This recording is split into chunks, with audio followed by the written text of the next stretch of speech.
Israel যুক্তরাষ্ট্রের দড়িতে বাঁধা কুকুর। এটা শুধু একটা বক্তৃতা ছিল না, এ যেন যুদ্ধের ময়দানে ফাটানো এক শব্দ বোমা।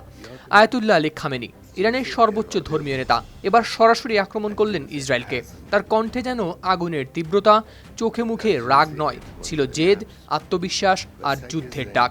16 জুলাই বুধবার এক ভাষণে খামেনি বলেন, এই ইহুদি রাষ্ট্রটা এক ধরনের ক্যান্সার, যেটা গোটা অঞ্চলের জন্য বিপজ্জনক। আর এই ক্যান্সারের মূল পৃষ্ঠপোষক মার্কিন যুক্তরাষ্ট্র। ইরানিয়ান স্টুডেন্টস নিউজ এজেন্সি প্রকাশ করেছে এমনই এক খবর। খামেনি স্পষ্ট জানিয়ে দেন, যদি নতুন কোনো হামলা হয় তবে ইরান এবার আগের চেয়ে আরও ভয়ানক জবাব দেবে। তার ভাষায়, তেহরান দুর্বল নয়, বরং সামরিক সহ সব ধরনের সক্ষমতা তাদের রয়েছে। তারা শত্রুকে ভয় করে না, বরং জবাব দিতে প্রস্তুত। এই বক্তব্যটা শুধু ভাষণ ছিল না, এটা ছিল একটা দেশ, একটা জাতি আর একটা সেনাবাহিনীর পক্ষ থেকে যুদ্ধের আগে দেয়া এক মনস্তাত্ত্বিক বার্তা।